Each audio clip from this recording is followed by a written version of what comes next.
इसके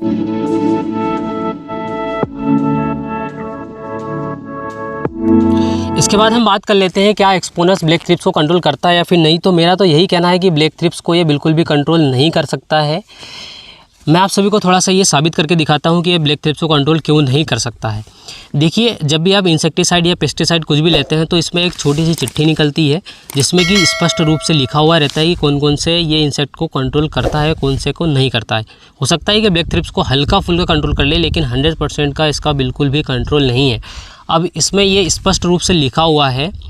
देखिए, ये जो लिटरेचर है ये सभी प्रकार की भाषाओं में आता है। अगर आपको हिंदी आती है हिंदी में पढ़ लो, आप इंग्लिश आती है इंग्लिश में पढ़ लो, आप गुजराती, पंजाबी, कन्नड़, फन्नड़ जो भी जितनी भी भाषाएं हैं सभी प्रकार की भाषाओं में ये अवेलेबल है। तो आप किसी भी भाषा में आप इसको पढ़ सकते हैं। तो इस पर स्पष्ट रूप से लिखा हुआ है। कंपनी इतनी स्मार्ट है कि इसमें थ्रिप्स कंट्रोल तो दे दिया, लेकिन कोष्टक में इसमें लिख दिया कि ये स्कीटो थ्रिप्स, जो कि डोरसलिस, थोड़ा सा अजीब सा नाम है, मुझे भी पढ़ने में नहीं आ रहा है। मैं स्क्रीन पे दे दूंगा, आप स्वयं पढ़ लेना। हिंदी में भी पढ़ने में नहीं आ रहा है। तो ये इस प्रकार की जो प्रजातियां हैं, इस प्रकार की प्रजाति की जो थ्रिप्स है सिर्फ उसको ही कंट्रोल करता है। लेकिन अगर ब्लैक थ्रिप्स की बात करें तो ये आर्थ्रोपोडस जो इसका कुल है, ये इस कुल की थ्रिप्स है। तो जो आर्थ्रोपोडस कुल की जो थ्रिप्स है ये ब्लैक थ्रिप्स आती है। और ये जो इसमें कंट्रोल करने की बात कही गई है, आप जैसे भी आप गूगल पर सर्च करोगे तो आपको जब भी आप सर्च करोगे इसमें स्पष्ट रूप से लिखा हुआ है जो थ्रिप्स को ये कंट्रोल करता है उसका नाम लिखा हुआ है कोष्टक में स्कीटो थ्रिप्स।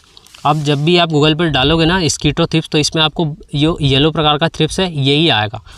मैं अगर झूठ बोल रहा हूँ तो आप जाओ और गूगल पर सर्च करो कि स्कीटो जो थ्रिप्स है ये कौन से कुल का है। अब ये कुल का थोड़ा सा मैटर मैं आप सभी को समझा देता हूँ।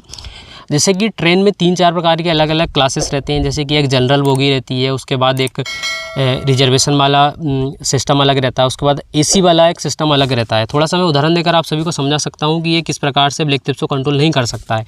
देखिए, इंसान क्या है कि इन्वायरमेंट को कंट्रोल कर सकता है। कहाँ कंट्रोल कर सकता है? जहाँ पर एसी लगा हुआ है। तो उसी प्रकार से कुल का रहता है कि कुल में जो स्कीटो थ्रिप्स है, जो येलो वाला, ये येलो वाले थ्रिप्स को तो कंट्रोल कर सकता है, लेकिन जो ब्लैक वाला थ्रिप्स है उसको कंट्रोल नहीं कर सकता है। उदाहरण से मैं आप सभी को समझाता हूँ। जैसे कि आप इन्वायरमेंट को थ्रिप्स कंट्रोल कहाँ कर सकते हैं? जहाँ पर एसी लगा हुआ। एसी में आप पूरे 12 महीने आपको अगर 35 डिग्री सेंटीग्रेड पर तापमान रखना है तो 35 पर ही रहेगा, आपको 22 रखना है तो 22 पर ही रहेगा उसका टेम्परेचर एसी रूम का। लेकिन जैसे एसी रूम से बाहर आते हो उस पर प्रकृति का कंट्रोल हो जाता है। उसी प्रकार से एक्सपोनस का सिर्फ और सिर्फ येलो थ्रिप्स पर ही कंट्रोल है। इसके साथ में ब्लैक थ्रिप्स पर इसका थोड़ा बहुत कंट्रोल होगा, लेकिन 100% तक बिल्कुल भी कंट्रोल नहीं है। और मेरा तो यही मानना है कि ब्लैक थ्रिप्स का पर इसका किसी प्रकार का कोई भी कंट्रोल नहीं है। तो मेरा बाकी किसानों से ये निवेदन है कि अगर आप चिली की फार्मिंग नहीं करते हैं तो जो मिर्च की फार्मिंग करते हैं या फिर सब्जी वर्गी जितनी भी फसलें लगाते हैं उन तक ये वीडियो ज़रूर सेंड करना, फॉरवर्ड करना, ताकि उनको पता चले कि जो ब्लैक थ्रिप्स के लिए हम एक्सपोनस डाल रहे हैं 70,000 रुपये लीटर वाली जो दवाई डाल रहे हैं उसका कंट्रोल भी है या फिर नहीं। इससे अच्छा है कि आप बिवेरिया बेसाने का उपयोग कर सकते हैं। अगर आपको जानकारी चाहिए कि ब्लैक थ्रिप्स को कंट्रोल करने के लिए हमें कौन कौन से तरीके आजमाना चाहिए, कौन कौन से केमिकल को यूज़ करना चाहिए, तो कमेंट बॉक्स में आपको सिर्फ ये लिखना है MP फार्मिंग 47। आप अगर एक किसान भी कमेंट कर देता है तो उसके बारे में हम डिटेल में जानकारी का एक वीडियो बनाएंगे, क्योंकि हम खुद भी मिर्च की फार्मिंग कर रहे हैं। तो अभी फ़िलहाल की कंडीशन में हमको ब्लैक थ्रिप्स को कंट्रोल करना पड़ रहा है। तो हम कितनी मुश्किल से, इसका थोड़ा बहुत कंट्रोल है लेकिन कितनी मुश्किल से कंट्रोल कर रहे हैं इसके बारे में बताएंगे। बाकी और भी जो फार्मर्स के हमने जितने बार बाकी फार्मर्स के हमने प्लाट देखे उसमें ब्लैक थ्रिप्स के उनके धीरे धीरे प्लाट्स खत्म होते जा रहे हैं, लेकिन हमारे प्लाट में भी थोड़ी सी जान है बाकी। तो हम इसके बारे में हम डिटेल में, अगर आपको जानकारी चाहिए तो कमेंट बॉक्स में कमेंट जरूर करना।